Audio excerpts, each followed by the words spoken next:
Buenos días, Ágape. Buenos días, mis hermanos en Cristo. Gracias a todos por estar aquí. Muy agradecido por su visita, a cada uno de ustedes que nos están acompañando hoy. Dios les bendiga por todos aquellos que dijeron: a la casa de Jehová iremos, ¿verdad? Qué bendición que todos estén acá. Bienvenidos. Por 2 domingos hemos estado hablando de la finalidad de lo que nosotros estamos hablando. Y va a aparecer en pantalla ahorita. Es convertirnos en agentes de consolación. Por 2 semanas ha sido esa la finalidad, pero ahora lo vamos a afinar un poquito más. La verdad es que no solamente necesitamos ser agentes de consolación, pero necesitamos ser agentes efectivos de consolación, porque a veces nosotros consolamos a otras personas que están sufriendo, a otras personas que están pasando necesidad, a otras personas que están en medio del sufrimiento, pero los consolamos inefectivamente. Y ¿verdad? Vamos a volvernos más efectivos en la consolación el día de hoy. Yo no sé si recuerda que la semana pasada estábamos hablando que los amigos de Job fueron efectivos inicialmente. O sea, hay una condicional. Inicialmente fueron efectivos, pero dejaron de ser efectivos en cuanto abrieron la boca. Y la cuestión es, ¿verdad?, que primeramente queríamos enfocarnos en lo que hicieron bien. Va a estar en pantalla ahorita. Ellos hicieron varias cosas. Invirtieron dinero, invirtieron tiempo en su amigo, se animaron mutuamente a ir. Hablamos como muy difícil que una persona en aquel tiempo donde no había teléfono se pudiera comunicar a distancia. ¿Verdad? Establecimos que muy posiblemente estaban en diferentes países, lo que ahora es geográficamente un país diferente, o sea, la distancia era mucha. Y ellos buscaron la manera de comunicarse unos con otros, llevar la información de que su amigo estaba enfermo, y se pusieron de acuerdo y viajaron, y ¿verdad?, invirtieron plata, invirtieron tiempo y se motivaron mutuamente, ¿verdad? También al llegar tuvieron la actitud de corazón correcta, ¿verdad? No solamente llegaron, sino que al ver la situación de su amigo se entristecieron profundamente. También fueron solidarios. Se recuerdan que hablamos cómo ellos llegaron, se sentaron en el suelo con él, en ceniza, signo de que ellos también estaban sufriendo lo que él sufría. Eso de ser solidario, ¿verdad?, de poder sentir el dolor de otra persona, eso es necesario para poder consolar. Se tiraron polvo en la cabeza como que a ellos mismos les estuviera sucediendo la desgracia. No podemos ser insensibles ante el sufrimiento de otra persona. Otra cosa que hicieron bien: se callaron, vieron el sufrimiento y dejaron a su amigo en paz, ¿verdad?, por 7 días. Pero después de eso comenzó ese cambio de ritmo, ¿verdad? Ya no se mantuvieron callados. Y en ese momento es que ellos pusieron al descubierto lo que pensaban, lo que creían, ¿verdad? Para ser un agente de consolación efectivo, no solamente debemos hacer cosas por el que sufre. A veces, ¿verdad?, creemos que esto es un grupo de cosas que tenemos que hacer, pero también tenemos que hacer algo antes de llegar a consolar a una persona. Tenemos que tener una buena relación con Dios, porque la desconexión de Dios nos lleva a pensar de una manera equivocada. Y nosotros creemos que estamos consolando, pero estamos utilizando diferentes maneras de razonar que en realidad nos están desviando, ¿verdad?, de lo que nosotros queremos hacer con la persona que necesita consuelo. La verdad, hermanos, los amigos de Job y Job mismo son admirables, porque para no tener Biblia eran personas muy temerosas de Dios.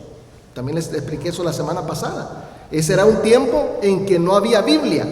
El libro de Job es el primer libro de la Biblia. Y yo sé que usted me va a decir: no, pastor, es Génesis. Yo sé que Génesis está antes, pero el libro de Job se escribió antes que Génesis, ¿verdad? Y usted lo puede ver en el hecho de que no fue escrito por Moisés, ¿verdad? Y Moisés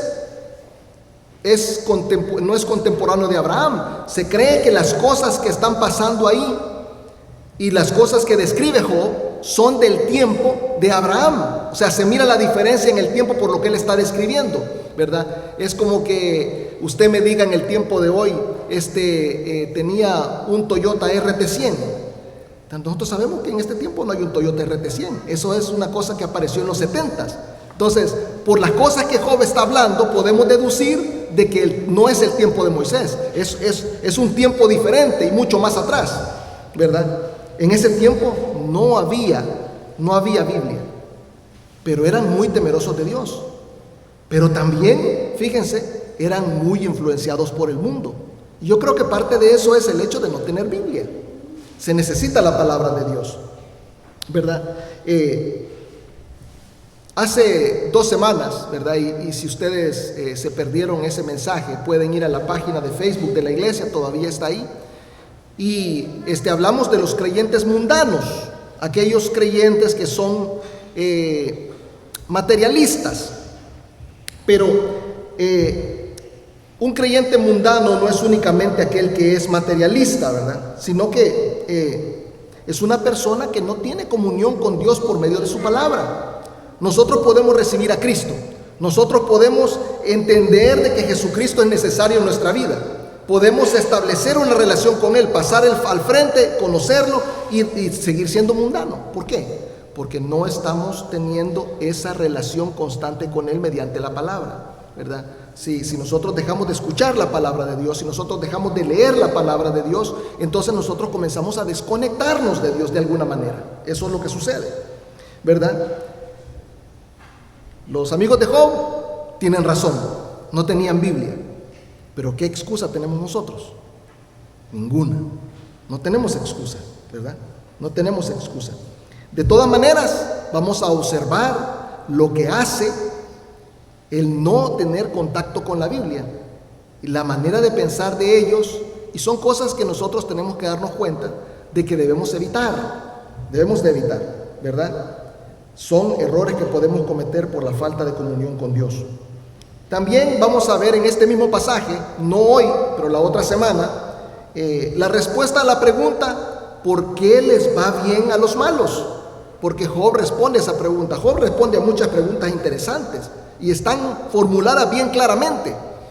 Y es interesante porque uno tiene que leer despacio ese libro, porque tiene mucho que aprender uno de ese libro, la verdad, ¿verdad? Si se recuerdan bien, terminamos el capítulo 2, nos quedamos hasta el último versículo del capítulo 2, donde ya a Job le pasó todo. Ya en 2 capítulos, prácticamente en un día, él perdió todo. Ya lo encontramos a Job destruido, lo encontramos sin fortuna, lo encontramos sin familia, lo encontramos inclusive sin salud, la salud completamente resquebrajada, prácticamente a un hilo de la muerte, ¿verdad?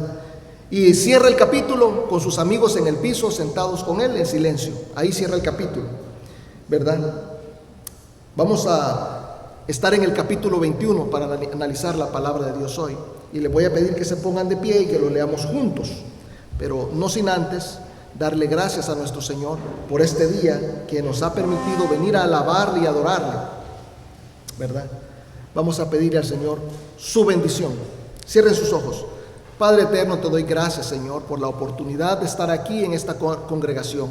Bendito sea, Señor, por todas estas personas, todos estos hermanos que me están acompañando, que se están alegrando en venir, Señor, a regocijarse en la honra de tu nombre.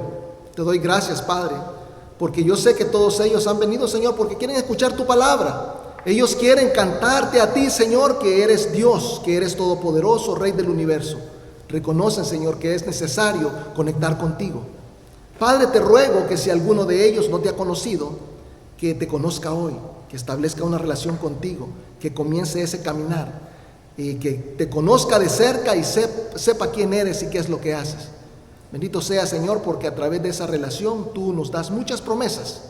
Nos permite, Señor, comenzar un nuevo camino hacia la eternidad. Nuestro futuro ha cambiado desde el momento que te recibimos, Señor, y nosotros estamos agradecidos. Todo lo que hacemos, lo hacemos porque vivimos para ti, porque tú nos diste vida y porque, Señor, estamos agradecidos por todo el amor que nos has mostrado mediante la sangre de tu Hijo Jesucristo. Bendito seas porque estás entre nosotros. En su nombre te damos gracias. Amén. Tomen asiento. Bueno, perdón, no tomen asiento porque vamos a leer la palabra de Dios. Vamos a estar en, como les dije, Job 21, del 1 al 17. Únicamente lo vamos a leer en español porque el pasaje es largo. Hubiera querido leer todo el capítulo 21, pero, ¿verdad? Es suficiente para lo que vamos a analizar ahora.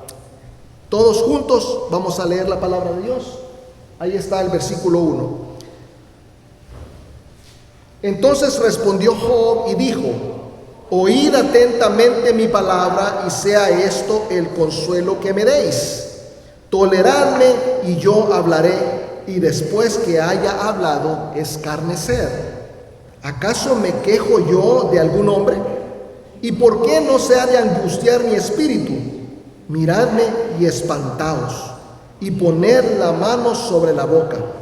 Aún yo mismo, cuando me acuerdo, me asombro, y el temblor estremece mi carne. ¿Por qué viven los impíos y se envejecen y aún crecen en riquezas?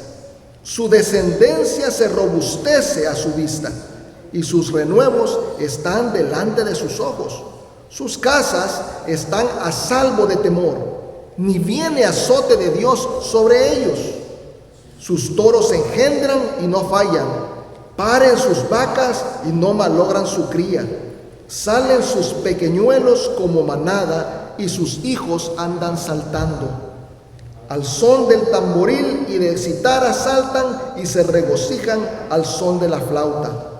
Pasan sus días en prosperidad y en paz descienden al Seol. Dicen pues a Dios: apártate de nosotros, porque no queremos el conocimiento de tus caminos. ¿Quién es el Todopoderoso para que le sirvamos? ¿Y qué nos aprovechará que oremos a Él? He aquí que su bien no está en mano de ellos. El consejo de los impíos lejos esté de mí.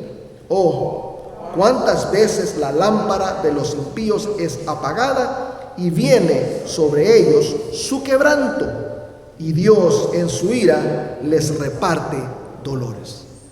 Eso es lo que dice la palabra de Dios. Tomen asiento. Qué pasaje más fuerte. Fíjense que el libro de Job tiene 42 capítulos. Las conversaciones entre Job y sus amigos, bueno, la verdad es que casi todo el libro es una conversación. 40 capítulos de los 42 es una conversación. Usted se va a dar cuenta que en los primeros 2 capítulos se describe la introducción de quién es Job y todo el mal que le sucede. Ahí cerramos nosotros el capítulo 2, ya ahí está ya destruido Job, y en el capítulo 3 comienza la conversación. Acaba en el capítulo 42, pero con sus amigos solamente interactúa del capítulo 3 al 37, del 3 al 37. Del 37 al 42 sucede algo inusual en la Biblia. Dios está hablando con Job. Es la conversación más larga que hay en la Biblia entre Dios y cualquier ser humano. Y podemos ver el pensamiento de Dios. Eso es lo admirable del libro de Job. Pero Job está con sus amigos, ¿verdad? Por 37 capítulos.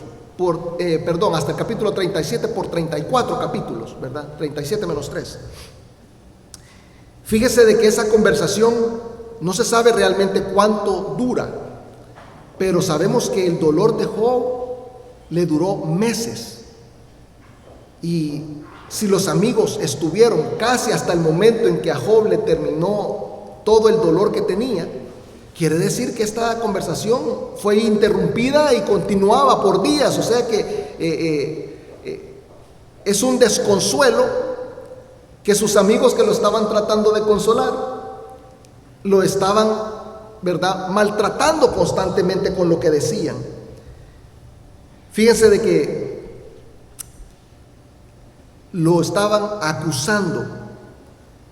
Ustedes y yo vimos que Job es un hombre justo, que lo que le vino no era culpa de él, que, ¿verdad?, el Señor lo ofreció para ser probado, porque era un buen hijo de Dios, era un hombre ejemplar.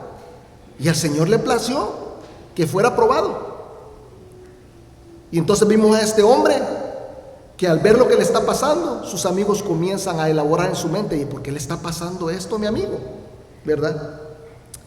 Ahí en el capítulo 21, los 2 primeros versículos que leímos hoy van a estar en pantalla en este momento. En tanta acusación, Job responde. Fíjese, esta es una respuesta de Job. Dice: entonces respondió Job y dijo: oíd atentamente mi palabra y sea esto el consuelo que me deis. Se dice: yo no quiero consuelo de lo que está, no me está dando consuelo de lo que están hablando, ¿verdad? Dice: lejos de ser ustedes una consolación, ¿verdad?, son una tortura con sus palabras, ¿verdad? Leamos entre líneas, eso es lo que está diciendo. Job, en buen español, les está diciendo a sus amigos: ya cállense, ya dejen de acusarme, ¿verdad? Y dice: que mi consuelo sea que me escuchen. Es interesante. Vamos a ver hoy no lo que hicieron bien los amigos de Job, sino que vamos a ver lo que hicieron mal los amigos de Job.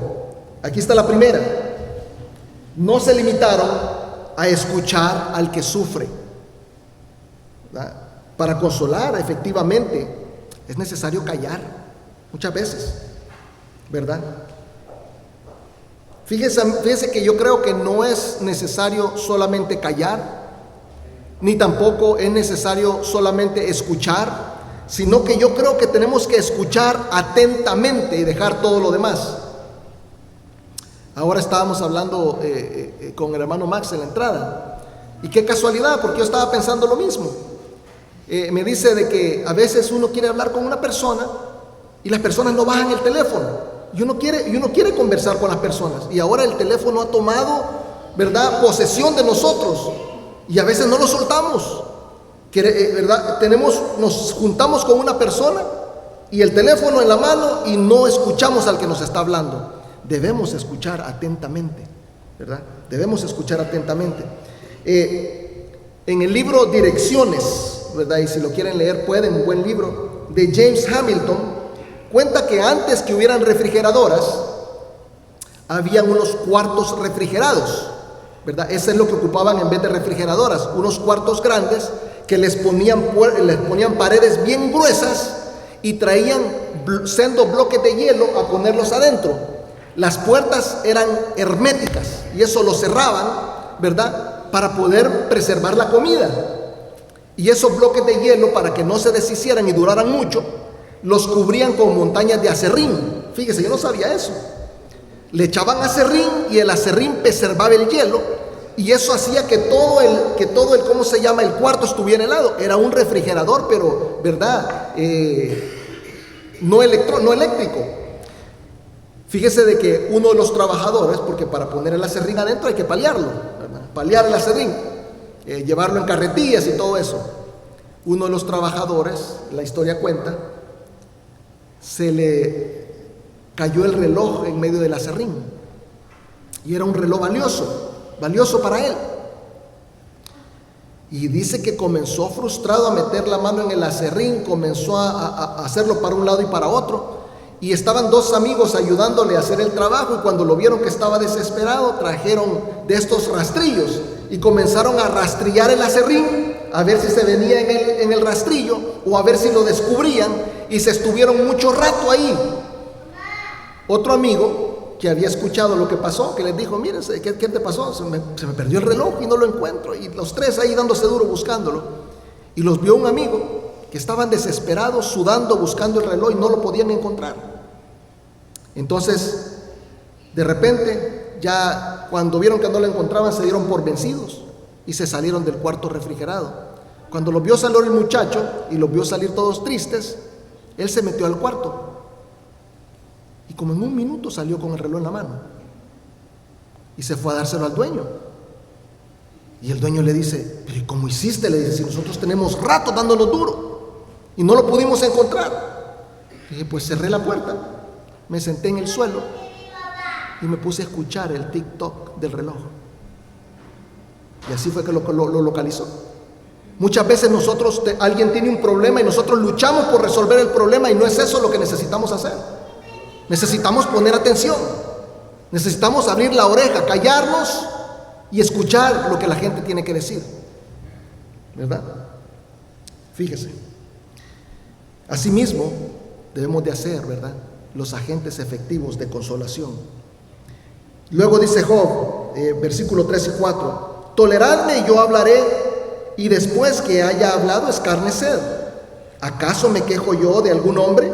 ¿Y por qué no se ha de angustiar mi espíritu? Fíjese que ustedes saben que yo trato siempre de traer los pasajes en inglés y en español. Perdón, en español y en inglés. Porque a los jóvenes de repente hay palabras que la Biblia ofrece que son, ¿verdad?, para nosotros que hablamos solamente español. Entonces nos parece claro. Pero a ellos hay palabras que les son confusas. Entonces, ustedes no se dan cuenta de esto, pero yo no ocupo una versión de la Biblia formal. La versión de la Biblia que nosotros ocupamos, ¿verdad?, es nuestra Reina Valera de 1960, ¿verdad? Para mí esa es la mejor versión de la Biblia en español. En inglés, yo creo que la mejor es la nueva King James, pero porque también tiene lenguaje muy formal para los jóvenes, yo ocupo la nueva versión internacional en inglés.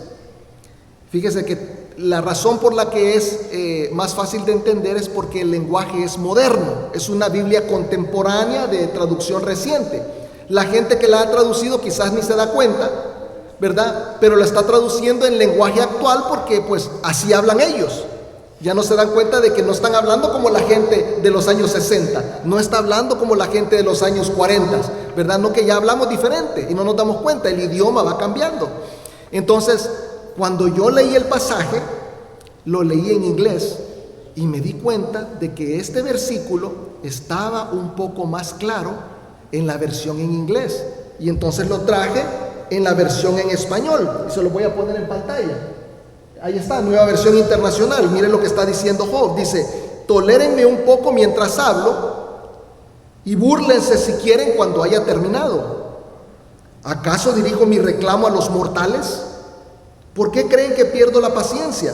O sea, comparando ambas versiones, en la primera daba la impresión que Job decía, yo no me estoy quejando de ningún hombre. No, pero en realidad está diciendo, yo no me estoy quejando con ningún hombre. No me estoy quejando con ustedes. Lo que él está diciendo, yo me estoy quejando con Dios y tengo derecho a hacerlo porque estoy sufriendo. O sea, tengo derecho a expresar mi dolor. Cuando a la gente le duele algo, lo primero que hace es quejarse. Eso es lo que hacemos. Cuando usted va caminando en lo oscuro en su cuarto y va sin calcetines y usted se pega con el dedo chiquito en la pata de la cama y usted grita ¡ay! Porque ese dedo chiquito solo para eso sirve, para detectar dónde está la pata de la cama. Y usted grita ¡ay! ¿Qué respuesta es la que usted espera de mí? ¿O qué respuesta espera usted de alguien? Ninguna, porque no es una pregunta. Una expresión de dolor no debe llevar respuesta. Una expresión de dolor es una expresión de dolor. Pero nosotros tenemos la costumbre de contestar. Ahí está, de que si yo me tropiezo y digo ay, dicen, ya ves, por andar descalzo. No estamos preguntando nada. No estamos preguntando nada. Una expresión de dolor es necesario quejarse del dolor. Fíjese. Entonces, se estaba quejando, no estaba preguntando nada. No había necesidad de responder, ¿verdad? Pero quiero decir, ¿verdad?, de que debemos de analizar las respuestas que ellos dieron de cualquier manera. Primeramente quiero decir que solo hemos mencionado a 3 amigos de Job, no hemos mencionado a los 4, porque son 4 en total. Los 3 que llegaron y se sentaron con él en el suelo fueron Elifaz temanita, Bildad suita, Sofar naamatita, y a partir del capítulo 32 aparece un cuarto, Eliú, hijo de Baraquel busita. Dato curioso, este último se cree que es quien escribió el libro. ¿Y sabe por qué? Porque en un momento en el libro de Job comienza a hablar en primera persona. Comienza a decir, entonces yo hice esto, y entonces yo dije aquello, y entonces, pero el que está hablando es Eliú. Entonces decimos, oh, ahí está la clave. Este hombre posiblemente es quien escribió el libro de Job. ¿Verdad? Pero quien habló primero no fue Eliú, sino que fue Elifaz temanita. y verdad. En pantalla vamos a poner Job 4, del 7 al 8. Esta es la primera respuesta que está dando Job. Dice: recapacita ahora, está en pantalla, sí, ¿verdad? Recapacita ahora, ¿qué inocente se ha perdido y en dónde han sido destruidos los rectos? Como yo he visto, los que harán iniquidad y siembran injuria, la ciegan. O sea, lo que está diciendo es: tú no eres inocente, no puedes ser inocente, ¿verdad? Porque eso no sucede en ninguna parte, que a una persona inocente le pase lo que te está pasando a ti. Lo está acusando, ¿verdad? Y la frase clave ahí es: como yo he visto. Él está hablando de su experiencia, fíjese. Elifaz está hablando basado en lo que él le ha sucedido. Pero yo pienso que es una falacia. Eso no es cierto lo que él está diciendo. Porque la verdad es que lo que él está diciendo es que a los malos les va mal. Pero no es cierto. Porque hay mucho malo al que le va bien. Y nosotros lo sabemos. Nuestra experiencia nos lo dice. Como les dije la semana pasada, rápidamente se le pueden venir a la mente varias profesiones, ¿verdad? Por no decirles de otra manera. Profesiones de gente que son mala, tremenda, asesinos, y le va bien. Tienen tremendas casas, tienen, ¿verdad? Tienen mucho dinero, hasta lo meten en las paredes, me he dado cuenta yo. y ¿verdad? O sea que a los malos no siempre les va mal. A los malos también les puede ir bien. Entonces, lo que está haciendo él es que está viendo lo que Job le está sucediendo de una perspectiva equivocada. Fíjese. Y es curioso, viniendo de Elifaz, porque fíjese que Elifaz viene de un lugar donde hasta Dios dice que la gente es sabia. Fíjese qué curioso. Ahí lo va a ver en el siguiente slide. Eso está en Jeremías 49:7. Dice: acerca de Edom, así ha dicho Jehová de los ejércitos, ¿no hay más sabiduría en Temán? Temán es de donde viene él. Se llama Elifaz temanita, de ahí viene. Entonces está diciendo Dios: ¿no hay más sabiduría en Temán? ¿Se ha acabado el consejo en los sabios? ¿Se corrompió su sabiduría? O sea, prácticamente la sabiduría humana, la sabiduría mundana, no es útil para la consolación. Eso es lo primero que quiero que miren, ¿verdad? ¿Qué hicieron los amigos de Job en pantalla? No se limitaron a escuchar al que sufre, trataron de consolar basados en sabiduría mundana. ¿Cuántas veces nosotros damos consejo al que está sufriendo y no abrimos la Biblia? No, que lo que decimos es precisamente lo que dijo Elifaz. Yo lo que he visto que hacen en esa situación, ¿verdad? Fíjate que mi hijo se porta mal, échalo. Porque eso es lo que hacen los papás, mira, y después viven tranquilos, ya no está en la casa el muchacho, se acabó el problema. Mal consejo, es un consejo mundano. Si a alguien le funcionó eso, yo no creo que, no es eso lo que está diciendo aquí, ¿verdad? Para aconsejarse debe de abrir la verdadera sabiduría, ¿verdad? De ahí viene Bildad Suita, ese es el siguiente. Este otro, ¿verdad? Lo van a ver en pantalla ahorita, está en Job 8, 3 y 20. Lo que le está diciendo a Job, le dice: ¿acaso torcerá Dios el derecho o pervertirá el Todopoderoso la justicia? He aquí, Dios no aborrece al perfecto ni apoya la mano de los malignos. Fíjese, quiero que miren la diferencia. Elifaz habló basado en la experiencia. Ahora este hombre, Bildad, está metiendo a Dios en la ecuación. O sea, prácticamente ya no es experiencia mundana. Lo que es que tiene es mala teología, porque él cree que Dios hace cosas que en realidad no hace. Está confundido, ¿verdad? Dios, es cierto, es un Dios justo y es un Dios de justicia, ¿verdad? Dios no es injusto, es verdad, ¿verdad? Pero el sufrimiento humano no siempre viene porque la gente está en pecado. Eso no es así. Eso no es así. Había en El Salvador un político muy reconocido, y no le voy a decir el nombre, muy reconocido por malo, no reconocido por bueno. Y casi siempre es la historia con los políticos, ¿verdad? Él es un tipo que era muy irrespetuoso para hablar, ¿verdad? tenía varias cosas de lo que las acusaban, ¿verdad? Y yo quiero tener cuidado con lo que digo, pero lo acusaban de asesinatos. Entre ellos lo acusaban de asesinatos de hombres de Dios. O sea, lo tenían por una persona irreverente a la gente del Señor, fíjese. Y entonces, como hablaba mal y no tenía temor de Dios, de repente le dio cáncer en la garganta. ¿Y sabe qué dijo la gente? Lo castigó Dios. Lo castigó Dios. Y eso hacemos muchas veces. El hombre era fumador. Seguramente el cáncer le dio porque fumaba. O le dio cáncer porque es hereditario. No es porque era pecador. Porque el Señor muchas veces el pecado no lo cobra aquí. Si eso hubiera hecho desde el principio, Adán se hubiera muerto en el momento. El Señor le dijo: el día que tú peques morirás. En Génesis no aparece Adán cayendo acostado en el momento que pecó, ¿verdad que no? El Señor esperó hasta que se acabara su vida para juzgarlo. Esa es la manera como va a ser con nosotros. Vamos a llegar al final de los días y aunque nos parezca que el Señor no está juzgando nuestra maldad, el Señor la va a juzgar, pero no lo va a hacer en el momento. Entonces, cuando nosotros creemos que una persona se enfermó porque está en pecado, es mala teología. Es mala teología. Puede ser que una persona esté haciendo las cosas mal, pero también puede ser que le está pasando lo que le está pasando porque se lo anda buscando, digamos, pero no es porque Dios lo esté castigando. ¿Verdad? Entonces, ¿verdad? No todo lo malo que le pasa a las personas es castigo divino. No podemos pensar de esa manera, no es lo que enseña la Biblia. Entonces va a ver en pantalla lo que hicieron mal los amigos de Job.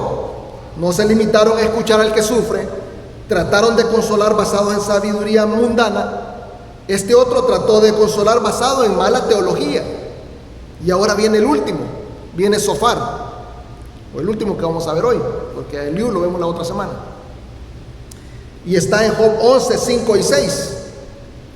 Y esto es lo que dice Zofar: mas, ¿quién viera que Dios hablara y abriera sus labios contigo y te declarara los secretos de la sabiduría, que son de doble valor que las riquezas? Conocerías entonces que Dios te ha castigado menos de lo que te mereces. O sea, este es otra cosa diferente. Este sí mete a Dios, no está ocupando sabiduría mundana. Este lo que está haciendo es algo diferente, es teología, es especulación. La filosofía ocupa la especulación como uno de sus métodos para llegar a conclusiones, procesos mentales. Entonces, fíjese, ya tenemos 3 cosas que hicieron mal. Está en pantalla. No se limitaron a escuchar, trataron de consolar basados en sabiduría mundana, mala teología y filosofía. Ninguna de esas cosas son buenas para consolar. Ninguna de esas cosas son útiles para consolar. Ahí en Job 19, del 1 al 4, podemos ver cómo les dice Job que no están siendo de consuelo. No son de consuelo. Les dice: respondió entonces Job y dijo: ¿hasta cuándo me angustiaréis? ¿Hasta cuándo angustiaréis mi alma y me moleréis con palabras? Ya me habéis vituperado 10 veces. ¿No os avergonzáis de injuriarme? Aun siendo verdad que yo haya errado, sobre mí recaería mi error. ¡Qué gran verdad! ¡Qué gran verdad! Porque a nosotros Dios no nos ha puesto de juez de las personas. Y nos cuesta mucho.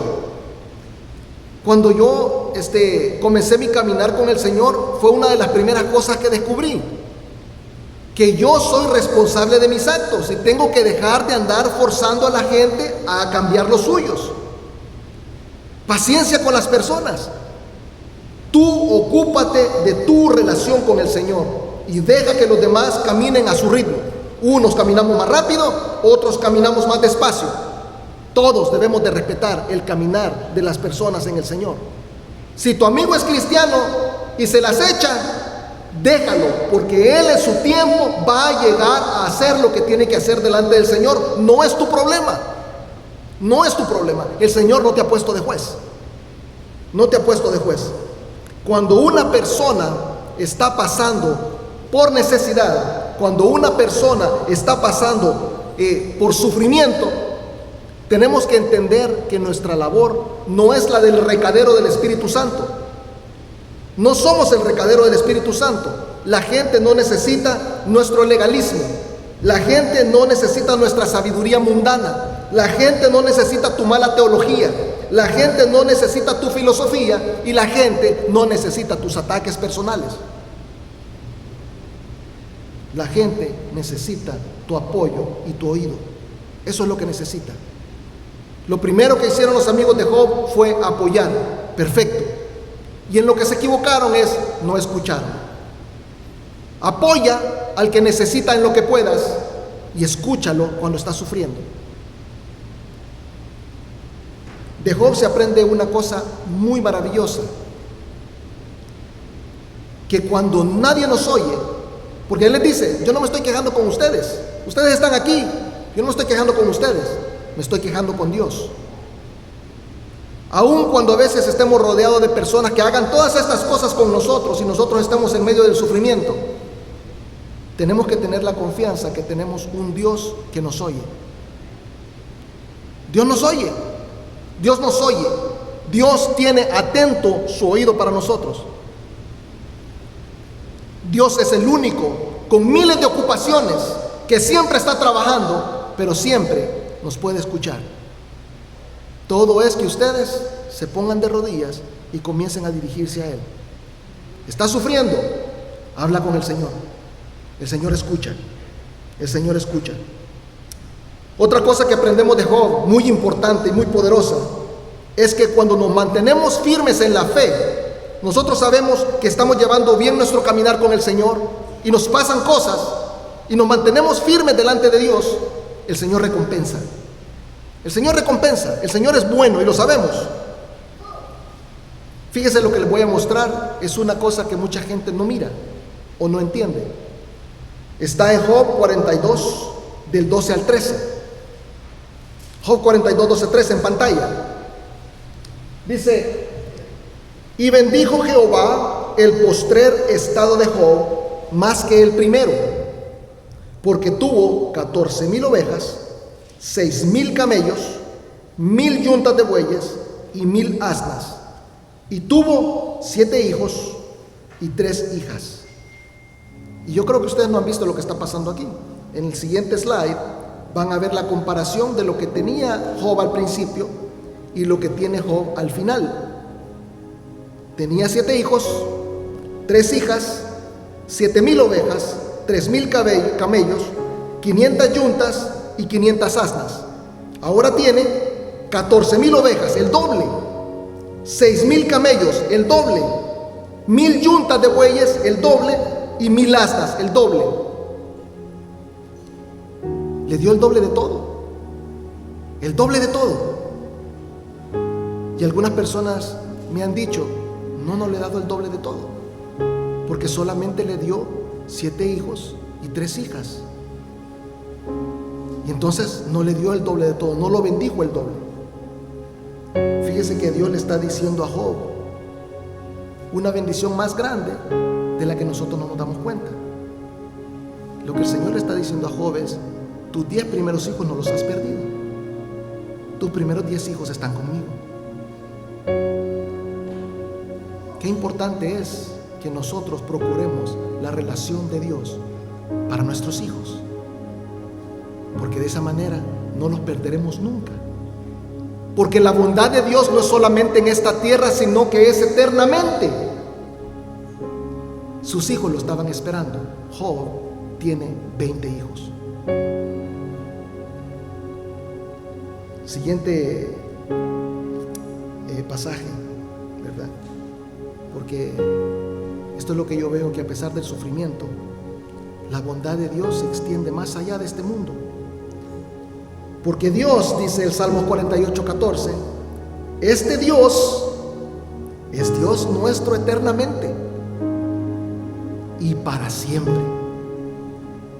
Él nos guiará. ¿Cuándo? No se acaba aquí la cosa. Nuestro Señor nos va a esperar después de la vida y nos va a premiar la fidelidad que nosotros tengamos con Él. Procuremos la relación de Dios con nuestros hijos y llevemos bien nuestra relación con Él. Pero no se puede gozar de esa relación con Dios si no crees a Jesucristo, si no crees lo que ha hecho en la cruz, si no le recibes primero. Es necesario recibir a Jesucristo. Quiero dejarles esa inquietud. Arregla tu relación con Dios. Primero recibe a Dios. Si tienes a Dios y te separas, arregla tu relación con Dios y camina bien delante de tu Dios. El Señor te va a recompensar en la eternidad. Vamos a orar. Cierren sus ojos. Padre eterno, gracias, Señor.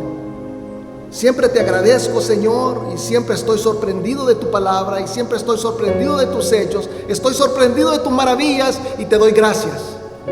Te doy gracias, Señor, porque nos provees. Te doy gracias porque nos das aire. Te doy gracias porque nos das vida.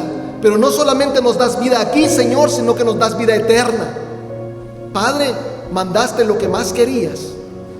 Tanto amaste al mundo que enviaste a nuestro Señor Jesucristo que muriera por nosotros.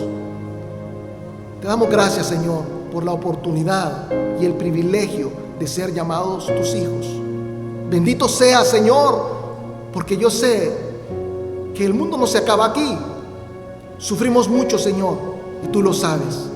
No eres un Dios que no conoce el sufrimiento, sino que sufrió aún más que nosotros. Y Padre, por eso eres grande para consolar.